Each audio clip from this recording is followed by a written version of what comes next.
Gente, boa noite. Eu quero, antes de compartilhar um pouquinho com você daquilo que Deus tem para os nossos corações, eu quero orar juntamente com você, louvando, agradecendo a Jesus pela notícia que tivemos hoje no nosso país acerca das vacinas, enfim, da aprovação emergencial. Nós, em nossa comunidade, não temos absolutamente nenhum envolvimento político, seja com a frente A ou B.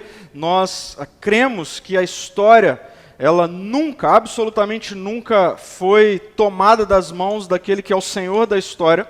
Então nós temos orado, clamado a Deus ao longo de alguns meses, na verdade ao longo de todo o ano de 2020, entramos 2021, pedindo a Deus por uma intervenção. Então sim, nós cremos e continuamos clamando para que a notícia que recebemos hoje no nosso país, de fato, venha para trazer solução para esse momento. É isso que eu espero, é isso que eu tenho certeza que você também espera. Então eu queria orar juntamente com você nesse momento. Vamos orar? Senhor, muito obrigado, porque a história está em Tuas mãos. O Senhor não perdeu e nunca perderá, de forma alguma, o controle da história. O Senhor reina soberano sobre qualquer circunstância. Tua palavra nos mostra, Jesus, que quando o mar está em tempestade, o Senhor é aquele que vem andando sobre as águas, estabelecendo o controle absoluto, mesmo em meio às tempestades. E nós queremos nesse dia louvar o Teu nome, Te agradecer, porque nós cremos que a notícia que tivemos hoje no nosso país é, sim, uma expressão do Teu amor e da Tua graça. Nós pedimos e colocamos diante do Senhor todas as autoridades do nosso país, sejam autoridades políticas, sejam aqueles que têm estado à frente do desenvolvimento das vacinas e de toda a logística, porque nós pedimos, suplicamos, para que em nome de Jesus haja uma solução assertiva, uma solução de fato que venha trazer um ponto final nesse momento tão devastador da nossa história. Nós clamamos por isso. E agora, Espírito Santo de Deus, enquanto abrimos a palavra do Senhor, revela-nos Jesus mais uma vez, porque sempre que nós estamos diante de Jesus, nosso coração e a nossa mente são transformados pelo poder do Evangelho. É assim que nós clamamos. Amém. Amém. Amém. Bom, uma das minhas histórias preferidas da Disney é a história do Aladim. Eu não sei se você conhece, já viu, enfim, acredito que sim, mas o Aladim é aquele jovem rapaz pobre que encontra uma lâmpada como essa aqui, e diante da lâmpada a vida dele é transformada, porque dentro da lâmpada existe um gênio que, ao ser ativado pelo seu dono, e na ocasião o Aladim, ele então aparece e ele, diante do Aladim, ele coloca ali a possibilidade dos seus desejos serem atendidos. Né? Na tradição da história, cada vez que alguém possui a lâmpada, essa pessoa tem 3 desejos a ser atendidos, e aí a história do Aladim vai se desenrolando. Mas, na prática, algo que nos chama a atenção nessa história é que o gênio, apesar de ser aquele que tem todo o poder em suas mãos, aquele que é, de fato, o detentor do poder, na verdade é refém do seu dono ou daquele que possui a lâmpada. Então, olha só que algo curioso. O gênio, ele é todo poderoso, mas quem, na verdade, tem poder é quem tem a lâmpada em suas mãos, porque o gênio é refém do Aladim, é refém daquele que se encontra com a lâmpada. Aquele que tem a lâmpada exerce autoridade sobre o gênio. E é interessante porque nessa dinâmica, muitas vezes, por fornecer ou por ouvir o desejo do dono da lâmpada e colocar em prática ou realizar o desejo, o dono da lâmpada passa por poucas e boas ao ver o seu desejo sendo realizado. Mas por que eu estou iniciando a nossa reflexão de hoje com essa ilustração da lâmpada, do Aladim, enfim, do gênio? Sabe por quê? Porque muitas vezes eu já me peguei me relacionando com Deus como o Aladim estabelece relacionamento com a lâmpada e, consequentemente, com o gênio. Eu, muitas vezes, só mudei a forma de esfregar a lâmpada na minha mente, mas seja com orações, seja com expressões de louvor, seja com jejum, seja, enfim, com práticas do cotidiano religioso, era como se eu estivesse esfregando a lâmpada e, na prática, o que eu queria era que Deus aparecesse e colocasse em prática os desejos do meu coração. Os desejos do meu coração. Como se Deus fosse refém dos meus desejos. Eu acredito que isso não acontece só comigo. Quando eu converso com pessoas, por vezes eu reparo que a relação que muitas pessoas estabelecem com Deus é essa relação meio que como um Aladim estabelece com um gênio. E com as suas práticas, pode acionar a Deus para que Deus então passe a ser refém dos seus desejos. Talvez você até hoje venha se relacionando com Deus nessa mesma dimensão. Como se Deus estivesse refém aos seus desejos, como se Deus estivesse refém às suas práticas, como se Deus existisse para colocar em prática aquilo que está no seu coração.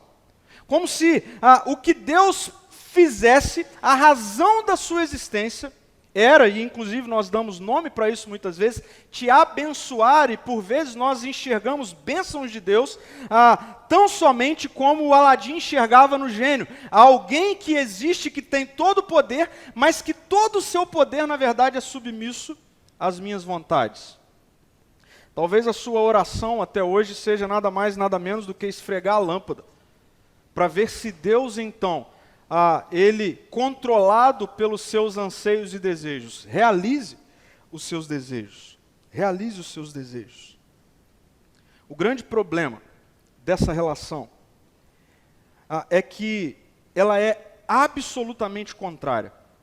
A relação estabelecida e colocada a nós, através das Escrituras, de um Deus que é muito diferente da relação que o Aladim tinha com o gênio, de um Deus que de forma alguma está refém das nossas vidas no sentido de existir para realizar o que eu quero. Deus sabe muito bem que não há sabedoria no meu coração, que não há sabedoria no seu coração. E é exatamente por isso que Ele não está à mercê dos nossos próprios desejos. Eu quero que você preste atenção nisso. Você precisa saber que você corre riscos seríssimos de viver à mercê dos desejos do seu coração. E que se Deus existisse como o gênio existe para o dono da lâmpada na sua vida, Deus na verdade não te amaria. Se Deus existisse para colocar em prática tudo que está no seu coração, no meu coração, na verdade Deus não nos amaria. Eu quero mostrar para você alguns textos das Escrituras que evidenciam essa verdade. A Bíblia vai mostrar isso de maneira muito clara em alguns textos que eu quero expor para você.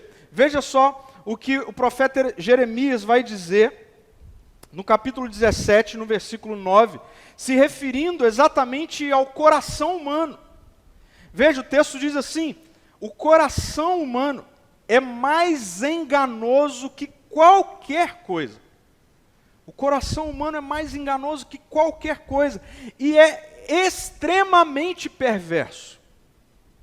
Isso diz respeito a você, isso diz respeito ao seu coração, isso diz respeito a mim, ao meu coração. O seu coração, o meu coração é enganoso, mais enganoso do que qualquer coisa, e sim, é extremamente perverso.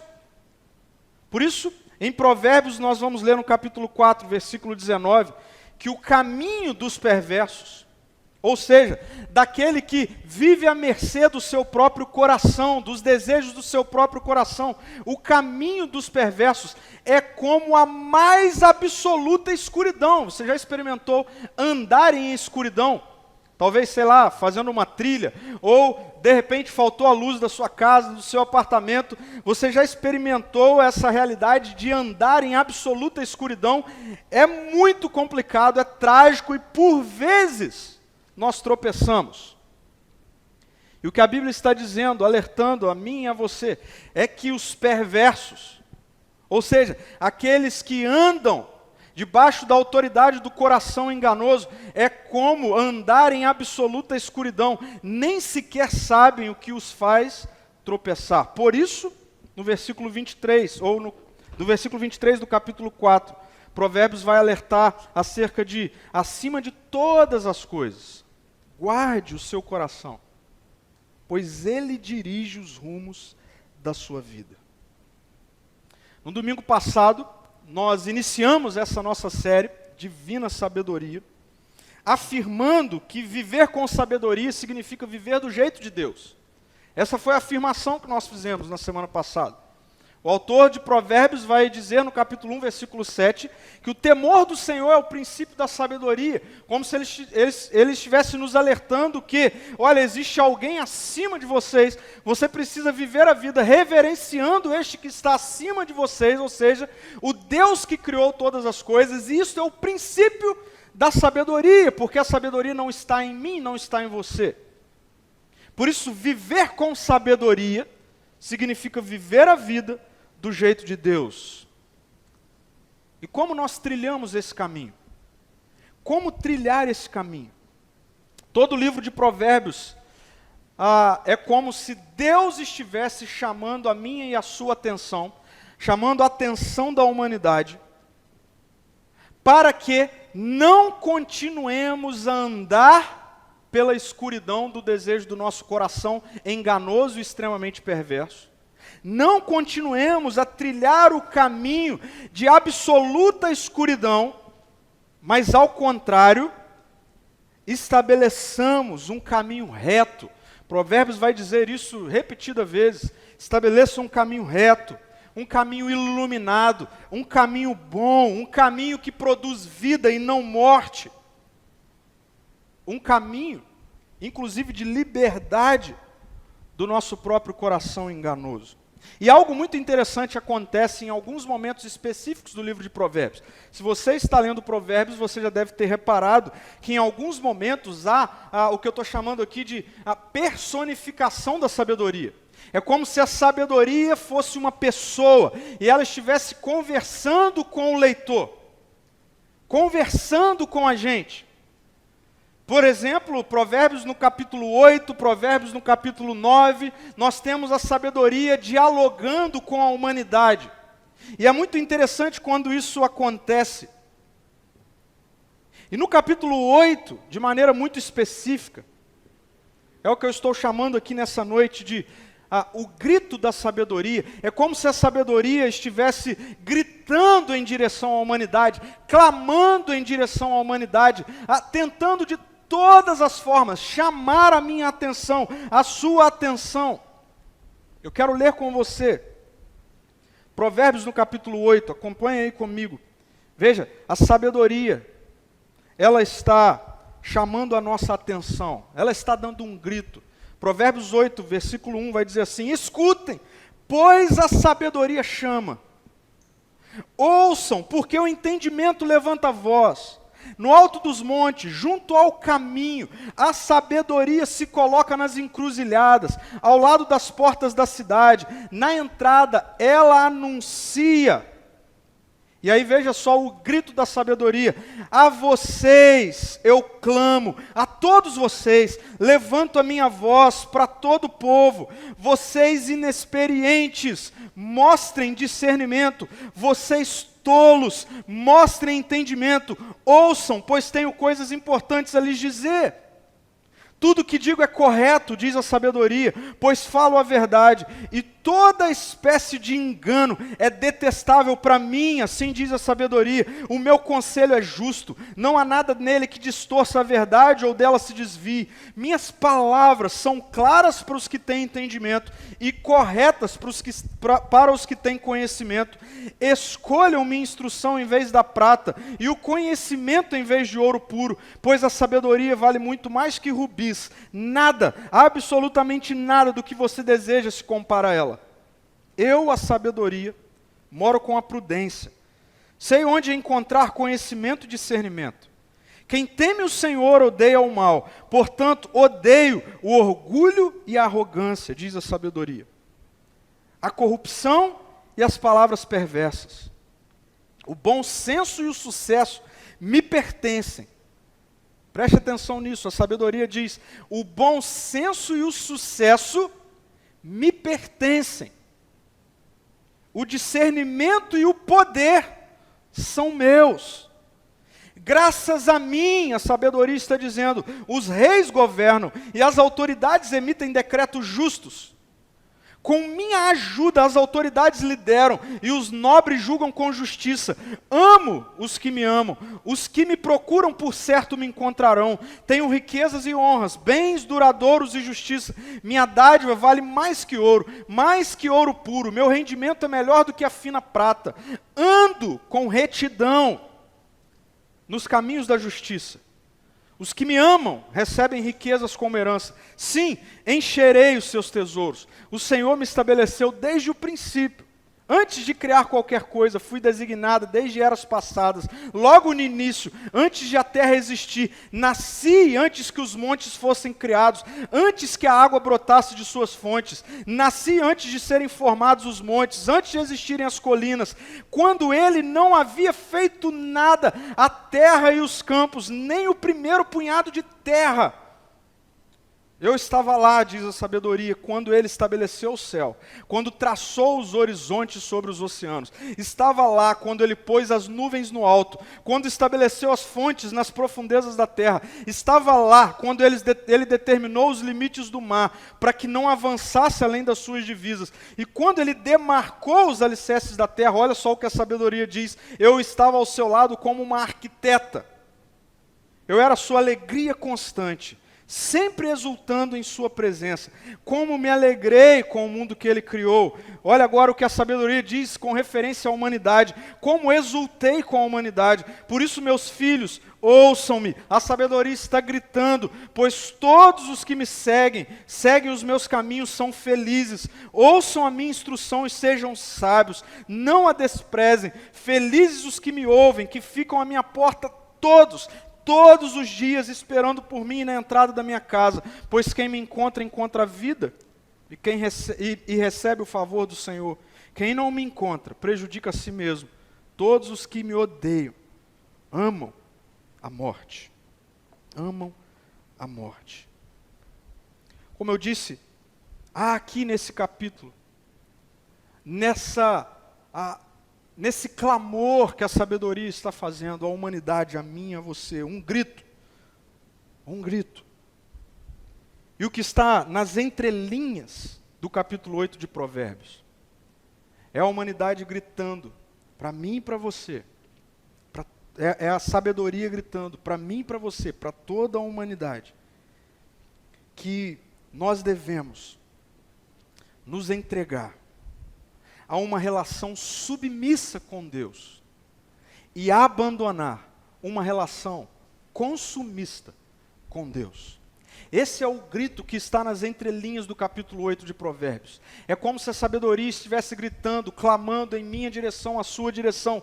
Entregue-se a uma relação submissa com Deus e abandone uma relação consumista com Deus.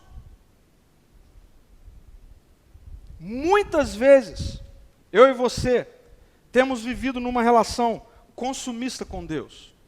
Muitas vezes. E sabe quando isso acontece? Isso acontece quando nós começamos a nos relacionar com Deus, ou quando nós cremos na existência de um Deus, Mas nós cremos e nos relacionamos com esse Deus nessa dimensão dele existir para me dar o que eu quero. Nessa dimensão de eu sempre me aproximar desse Deus, para alcançar desse Deus aquilo que está no meu coração, aqueles que são os meus desejos, os meus planejamentos. Ah, meu querido e minha querida, essa é uma relação consumista com Deus. Quando nós entramos num novo ano, e nós chegamos diante de Deus, e nós chegamos diante dele com a nossa agenda toda pronta, e nós dizemos assim: Senhor, abençoa isso aqui que eu defini para a minha vida. Essa é uma relação consumista com Deus. Se você chega diante de Deus e você o tempo todo diz para Ele assim: ah, Senhor, eu quero que você me dê isso, me dê aquilo, abençoe isso que eu estou fazendo, isso aqui, e acolá, tudo isso diz respeito a uma relação consumista com Deus. É como se você usasse da sua oração para o tempo todo esfregar a lâmpada e Deus aparecer. Então Deus, como um gênio refém do Aladim, se torne refém da sua vida, e Ele então diga: vamos lá, o que você quer, tudo que você quiser eu vou te dar. Muitas pessoas estabelecem essa relação, e é hora de isso acabar na minha vida e na sua vida. Porque muitas pessoas chegaram ao final de 2020 frustradas com Deus. E muitas pessoas frustradas com Deus colocaram na conta de Deus o que deu errado. Como se Deus não tivesse abençoado a vida delas.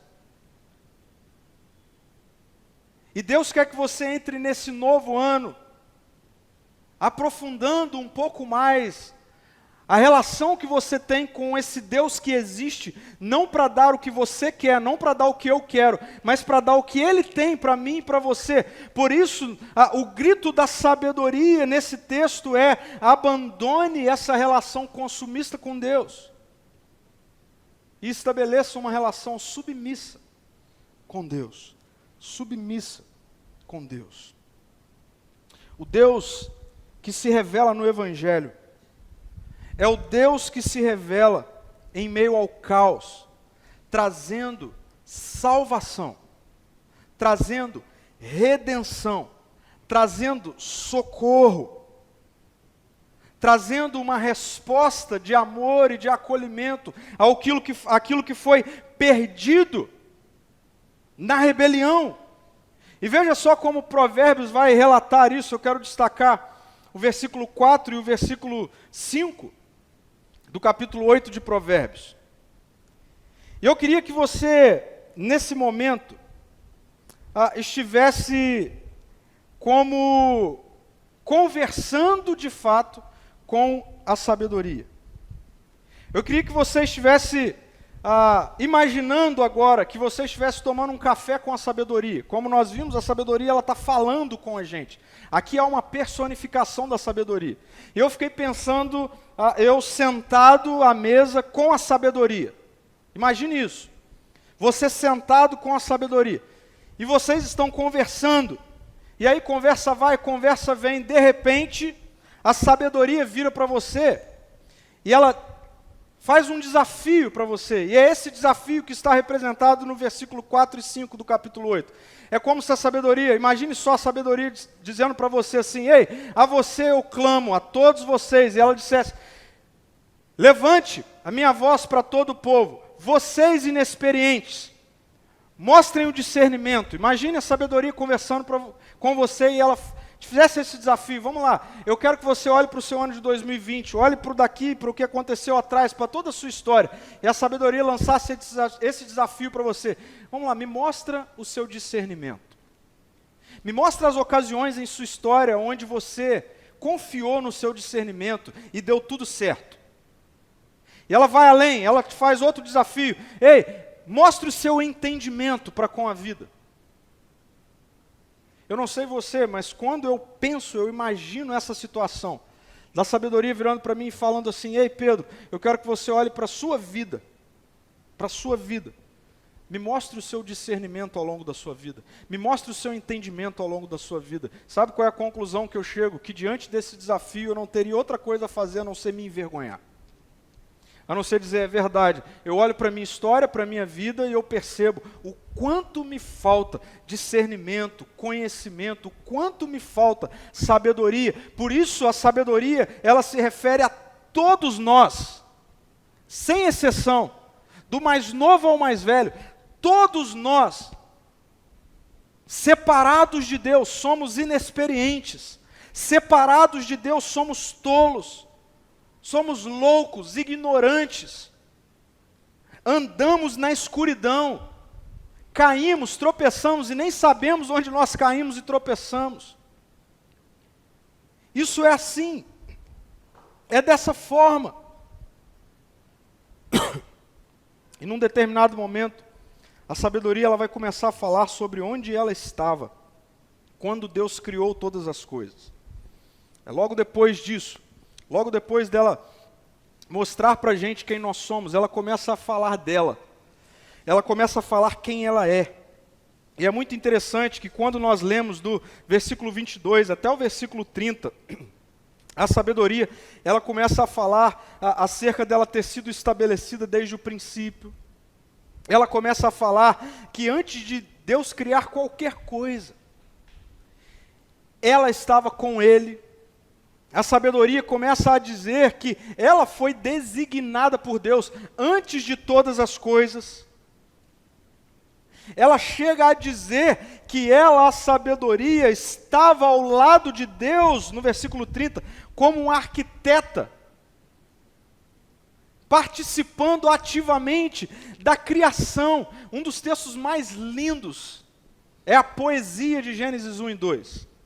É a narrativa da criação, como é lindo ver o poder de Deus criando todas as coisas. Ele diz, haja luz e há luz. Ele faz separação entre águas e terra, Ele cria os animais. Como é lindo ver a narrativa de Gênesis 1 e 3. E em Provérbios nós temos esse detalhe maravilhoso da sabedoria, dizendo, então, eu estava lá com Deus, quando Ele criou todas as coisas. No versículo 31, a sabedoria nos dá uma informação. A informação é essa: como eu me alegrei com o mundo que Ele criou, como exultei com a humanidade. É como se a sabedoria estivesse dizendo assim, quando Deus criou todas as coisas, quando Deus criou a humanidade, como eu amei estar entre a humanidade, como eu amei estar ativamente me relacionando com a humanidade. Agora, existe uma notícia que nos é apresentada em Gênesis 3, e essa notícia precisa ser dada a mim e a você nessa noite. Nós, os seres humanos, ao romperem com o governo pleno e absoluto de Deus, consequentemente, perderam a amizade com a sabedoria. Romperam com a sabedoria. Por isso o texto diz, e a sabedoria está gritando, como exultei, ou seja, algo que aconteceu no passado, eu não exulto mais, eu não estou mais entre a humanidade, eu não faço parte mais de um relacionamento com a humanidade, eu não sou mais amigo de vocês. Por isso a humanidade anda na tolice, na escuridão, na obscuridade, na perversidade do coração. E quando Deus se revela a mim e a você, Ele não se revela como um Deus domesticado ao meu e ao seu coração, perverso, obscuro, tolo. Portanto, eu quero deixar claro nessa noite para mim e para você, muito claro, que é hora de nós tomarmos uma sábia decisão, de estarmos diante de um Deus que se revela com tanto amor e graça, mas nós estarmos diante desse Deus com o coração disposto a submeter a vida a Ele, e a não viver uma vida de relação consumista com Ele.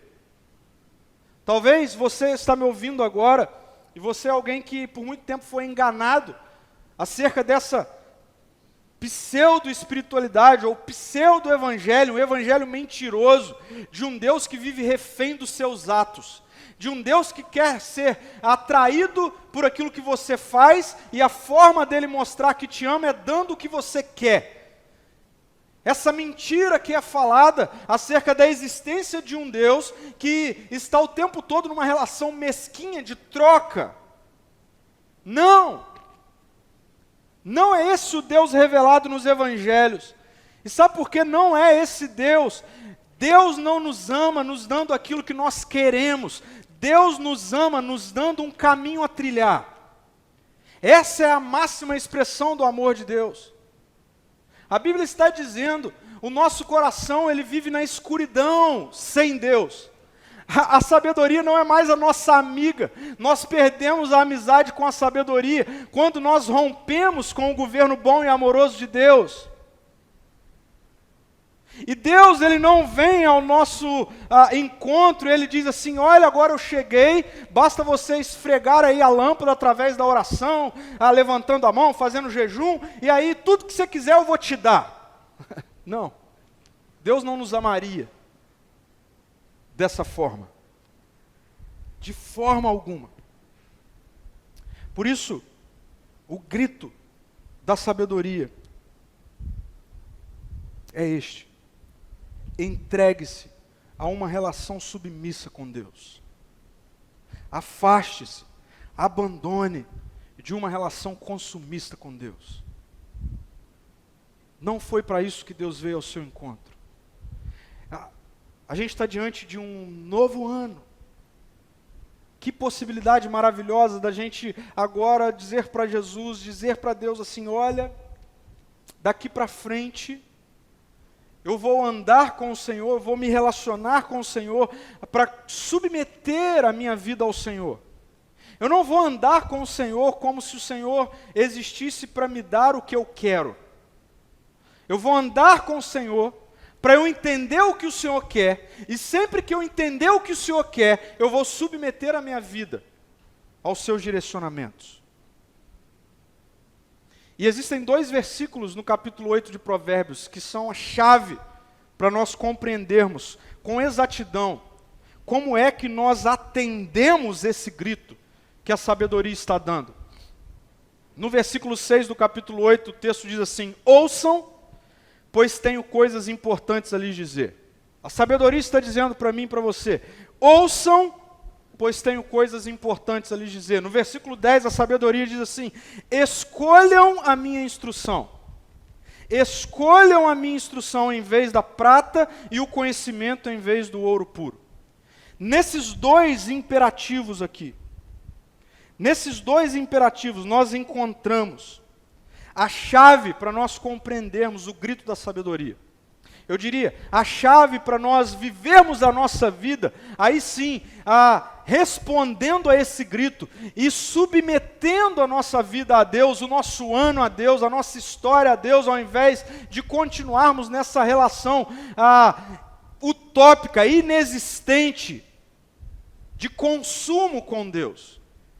Esses 2 imperativos que aparecem no texto. E eu quero destacar e ver como isso se desdobra, de uma forma muito pontual, muito objetiva. O que significa, ou o que esses 2 imperativos aqui estão trazendo para mim e para você, como isso se aplica no nosso cotidiano, como isso se torna efetivo nas nossas vidas. 2 coisas precisam acontecer para que a nossa relação com Deus não seja uma relação de consumo e passe a ser uma relação de submissão. 2 coisas precisam acontecer. Primeira coisa, nós precisamos, na nossa relação com Deus, ter tempo para ouvir. Tempo para ouvir. Ouçam, pois tenho coisas importantes a lhes dizer. Tempo para ouvir. Tempo para estabelecer relacionamento com Deus. Sabe por que muitas vezes nós entramos nessa dinâmica que não tem nada a ver com a dinâmica estabelecida no Evangelho, nas Escrituras, com Deus? Porque nós não o conhecemos. Nós só temos a dimensão de quem Ele é, e nós nos apegamos apenas a esse relato, a esse fato de quem Deus é, e aí nós mantemos no nosso dia a dia, na nossa história, entra ano e sai ano, essa relação de consumo. Deus, Ele tem poder, e Ele tem poder para fazer o que eu quero.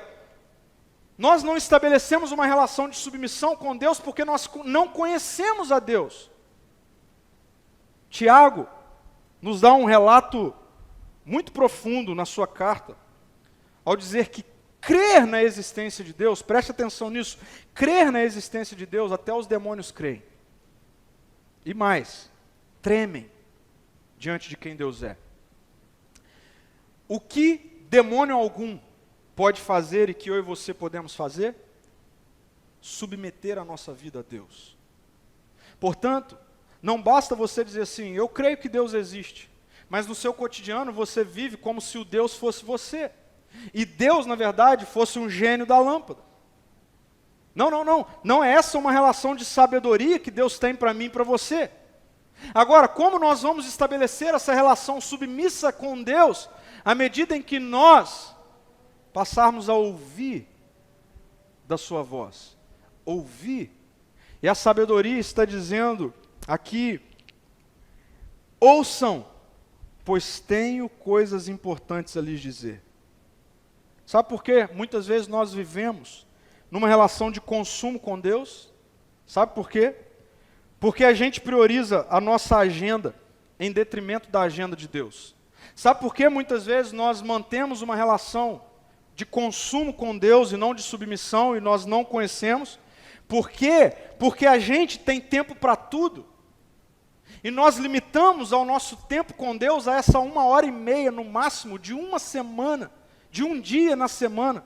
Nós limitamos a nossa agenda com Deus, o nosso tempo com Deus, em 1h30 de um dia, de 7 dias de uma semana, onde todo o restante diz respeito à minha agenda, diz respeito ao que eu quero, diz respeito aos meus projetos. E aí a gente chega no domingo, a gente chega num culto, a gente chega numa ocasião sagrada, a gente chega num ambiente sagrado, numa ocasião específica, e aí agora nós separamos 1h30 da nossa semana para estabelecer relacionamento com Deus. Aí a gente vive em crise, falando assim, por que eu não ouço Deus? Óbvio, a gente não conhece a sua voz. Não é que Deus não fala. O problema é que muitas vezes nós não conhecemos a sua voz. E esses dias eu estava conversando com uma pessoa e me veio uma ilustração em mente acerca de como é que funciona esse negócio da gente conhecer a Deus simples. Entendendo que Deus é uma pessoa que se revela em Jesus.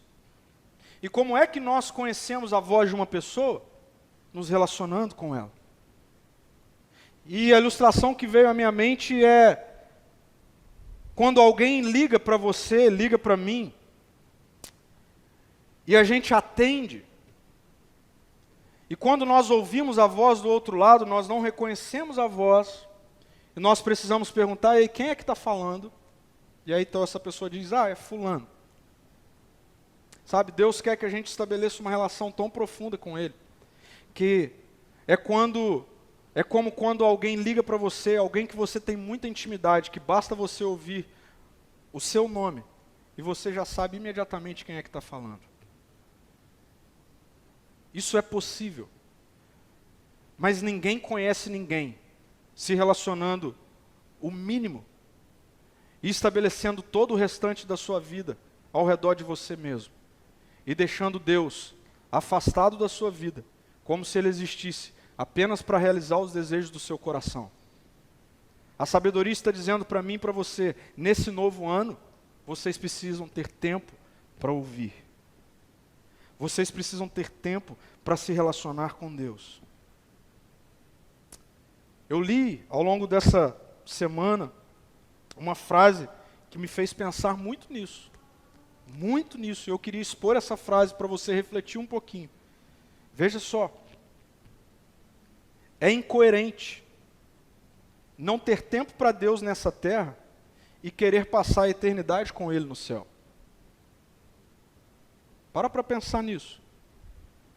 É incoerente você não ter tempo para Deus na sua vida aí, na sua agenda, no seu dia a dia, e você viver falando que quer passar a eternidade com Ele no céu. É incoerente. Não faz sentido algum. E é exatamente sobre isso aqui que Jesus está dizendo que Ele vai ter que falar no dia em que Ele voltar. Para muitas pessoas, inclusive, é o que o texto diz. O texto diz que quando Jesus voltar, muitos chegarão diante dele e dirão: Senhor, Senhor, em teu nome eu fiz isso, eu fiz aquilo outro. E o texto diz que essas pessoas, muitas pessoas, ouvirão de Jesus a seguinte frase: afasta-se de mim, porque nós não nos conhecemos, porque eu não te conheço. Sabe o que Deus mais quer de você nesse ano? Que você priorize tempo de relacionamento com Ele. Eu vou dizer mais. Deus quer que você passe mais tempo com Ele do que fazendo algo para Ele. Deus quer que você passe mais tempo calado, calada, na presença dEle, tendo consciência da presença dEle, do que estabelecendo uma agenda de serviço para Ele. Deus não precisa de você, Deus não precisa de mim. Deus não é o gênio da lâmpada, Ele não precisa que a gente o esfregue para a gente então libertá-lo. Deus revelado em Jesus é o Deus que se revela como um leão, não é possível domesticar. O Deus revelado em Jesus,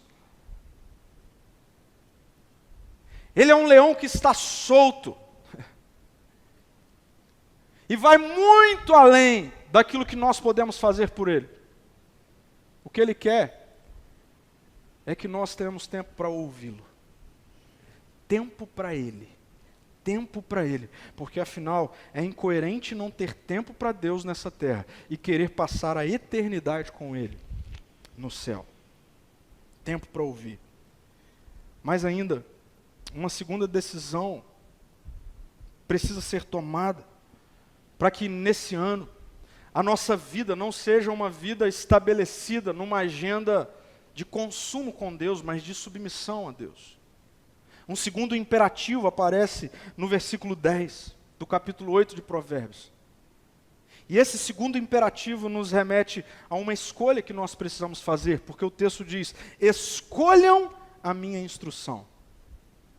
Escolham a minha instrução. Isso me faz pensar em tempo para escolhas obedientes. Um novo ano chegou. Eu e você não temos sabedoria dentro de nós, mas graciosamente Deus veio ao nosso encontro. Ele quer que tenhamos tempo para ouvi-lo, reconhecer a voz, mas Ele também quer que no nosso tempo nós façamos escolhas obedientes. O problema é que por vezes as pessoas têm se aproximado de Deus através daquilo que nós estamos acostumados a chamar de bênçãos. Que bênçãos são essas? Na maioria das vezes, nós falamos sobre isso numa série do ano passado, já no final do ano, idolatria. As bênçãos que muitas vezes você e eu esperamos de Deus, nada mais é do que aquilo que o nosso coração idolatra. E muitas pessoas se aproximam de Deus porque, na verdade, querem dinheiro. Inclusive ouvem de muitas pessoas e líderes religiosos que se você der mais, Deus vai te dar mais dinheiro. Muitas pessoas querem poder, então o que elas querem ao se aproximar de Deus é um Deus que dê a elas poder. Nós chamamos isso de bênçãos. Mas na verdade, anote isso, não esqueça disso, bênção na ótica de Deus tem a ver com uma direção dada, tem a ver com uma instrução. Por isso, para vivermos a nossa vida, ouvindo o grito que a sabedoria está fazendo nessa noite, ei, nesse novo ano, daqui para frente, estabeleça uma relação de submissão com Deus, abandone uma relação de consumo com Deus. Então, ouçam com atenção o que Deus tem a dizer e façam escolhas obedientes. Escolham obedecer, e eu acho fantástico esse imperativo que aparece aqui. E eu tenho visto no meu dia a dia, eu tenho caminhado próximo de pessoas. E eu tenho podido conviver com pessoas que têm experimentado de transformações extraordinárias nas suas vidas, através de escolhas ordinárias por obedecer a Deus. Escolhas. Eu tenho podido ouvir pessoas dizendo: pastor, eu não quero fazer isso, mas eu vou fazer, porque era isso que Deus está falando que é para eu fazer.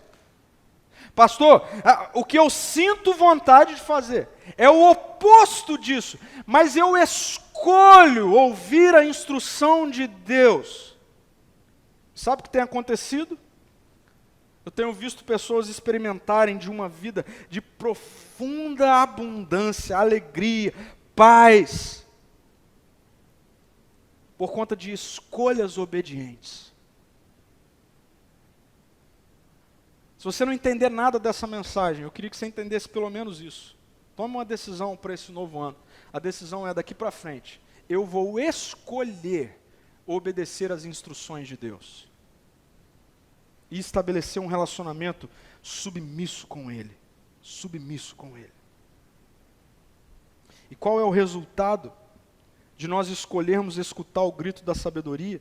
Eu quero ler para vocês o versículo 32, ou do versículo 32 até o versículo 36, quando o texto diz assim, a sabedoria diz, por isso, meus filhos, ouçam-me, pois todos os que seguem os meus caminhos são felizes. Ouçam minha instrução e sejam sábios, não a desprezem. Felizes os que me ouvem, que ficam à minha porta todos os dias, esperando por mim na entrada da minha casa. E aí eu quero destacar o versículo 35 e o versículo 36, que é quando o texto diz assim, pois quem me encontra, encontra vida e recebe o favor do Senhor. Quem não me encontra, prejudica a si mesmo. Todos os que me odeiam, amam a morte. Todos os que me odeiam amam a morte. Sabe, a minha oração para você, ou por você, é para que, pela fé, e é uma atitude de fé, você coloque em prática o que Deus quis que você escutasse nessa noite. E o que Deus quis que você escutasse nessa noite é, a partir de agora, estabeleça uma relação comigo, a partir de uma relação submissa, e não de uma relação de consumo. É isso que Deus está falando para a minha vida e para a sua vida. Deus se aproximou de você, e como Deus se aproximou de você, Ele se aproximou de você através de Jesus. Ele se aproximou através de Jesus. Jesus é o elo, preste atenção nisso, entre a minha insensatez e a sabedoria de Deus. Jesus é o que estabelece um elo entre a sua insensatez e a sabedoria de Deus. Nós estávamos separados pelo nosso pecado, mas nós fomos resgatados pelo amor de Deus, revelado e demonstrado por meio da morte e da ressurreição de Jesus. Portanto, eu quero terminar a reflexão de hoje te desafiando a praticar isso aqui. Primeiro, daqui para frente, estabeleça uma agenda, preste atenção nisso. Regular, não dominical. Regular. Regular. Sabe por que regular? Porque o que te faz acordar amanhã não é o quanto você tem na conta bancária. O que tem poder para te fazer levantar amanhã com vida não é o seu sobrenome, não é a sua história, não é o que você ganhou ou conquistou. O que te faz acordar amanhã não é um acaso. O que te faz acordar amanhã não é sorte. O que te faz acordar amanhã é um Deus que te criou e te ama. Um Deus que, de acordo com as Escrituras, trabalha enquanto você dorme.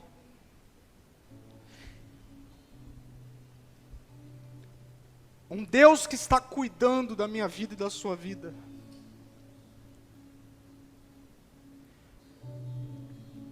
Enquanto nós dormimos, A Bíblia diz que há um ciclo ordinário na forma como Deus se relaciona comigo e com você. Sabe qual é esse ciclo ordinário? Entra noite e entra manhã. Sai noite e entra manhã. E existe um ciclo. As misericórdias do Senhor se renovam. Esse é um ciclo ordinário.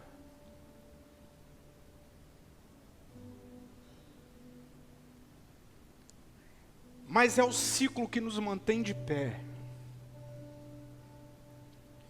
Eu quero que, em nome de Jesus, você não acorde amanhã para ganhar dinheiro. Você não acorde amanhã para conquistar patrimônio.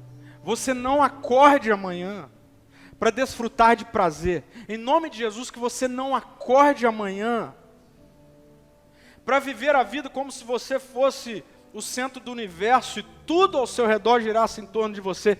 Sabe por que eu oro para que você não acorde amanhã dessa forma? Porque essa é a atitude mais tola que você pode ter.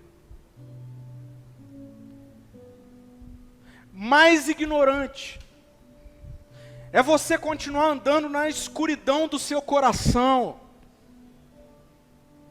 E como nós ouvimos da sabedoria bíblica, quem anda na escuridão do seu coração, tropeça e nem sabe onde cai.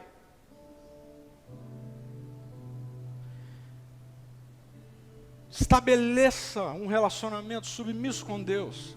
Abandone um relacionamento de consumo com Deus. Por isso, eu oro para que daqui para frente você estabeleça uma agenda regular com Deus. Regular, não dominical. Regular com Deus. Eu oro para que você estabeleça uma agenda de regularidade com Deus. Amanhã, acorde, seja grato porque você está respirando. Porque se nós formos honestos, a gente vai precisar reconhecer que nem o ar que nós respiramos é nosso.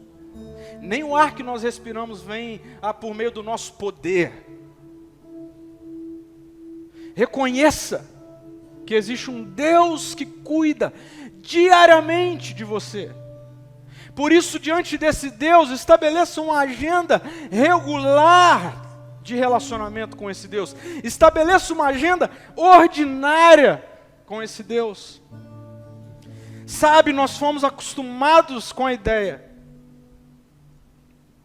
de que o tempo todo a gente precisa estar ficando arrepiado, o tempo todo a gente precisa estar vendo algo extraordinário acontecer, para então a gente crer que Deus está. Mas eu quero dizer e afirmar para você, Deus está quando tudo está em silêncio. Deus está quando tudo está em muito movimento. Deus está no barulho, Deus está no silêncio. Deus está quando o mar está calmo. Deus também está quando o mar está em tempestade. Deus está quando você está passando por dias bons, mas Deus também está quando você está passando por dias difíceis. Por isso, estabeleça uma agenda relacional e ordinária com Deus.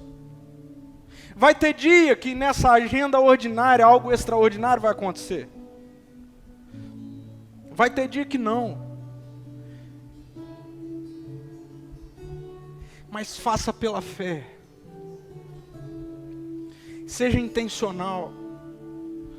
Abandone tudo que você estiver fazendo. Faça isso em nome de Jesus a partir de amanhã. Abandone tudo que você estiver fazendo. Seja intencional em se relacionar com Deus. Sim, é muito bom você se relacionar com Deus enquanto você dirige, enquanto você está dentro do ônibus, enquanto você está na praia. É muito bom. Mas é fundamental que você seja intencional em abandonar o celular, em desligar o computador, em sair de perto de todo mundo e dizer para Deus: Senhor, agora eu estou aqui intencionalmente e exclusivamente para te ouvir. O texto está dizendo, a sabedoria diz: olha, felizes os que me ouvem, que ficam à minha porta todos os dias. Ou seja, A gente precisa ir até a presença de Deus. Faça isso através das Escrituras. Leia a Bíblia. Pare de ficar refém de alguém que tem que o tempo todo ficar falando com você o que está escrito aqui. Leia a Bíblia. Certa vez eu ouvi que a Bíblia é o único livro que nós lemos na presença do autor. Faça isso.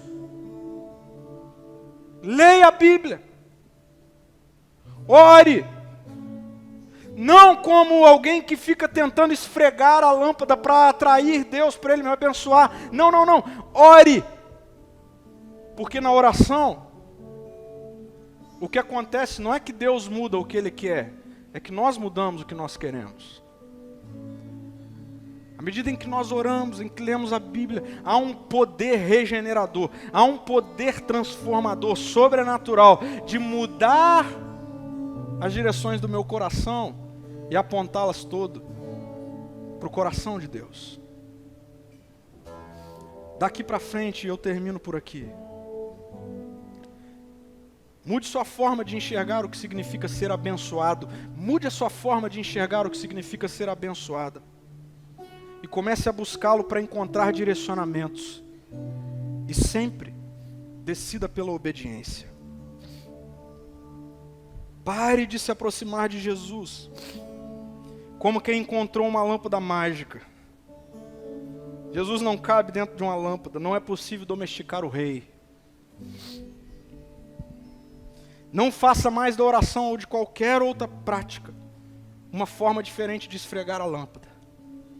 Faça da oração uma maneira de alinhar a sua vida aos direcionamentos de Jesus. Sabe por quê?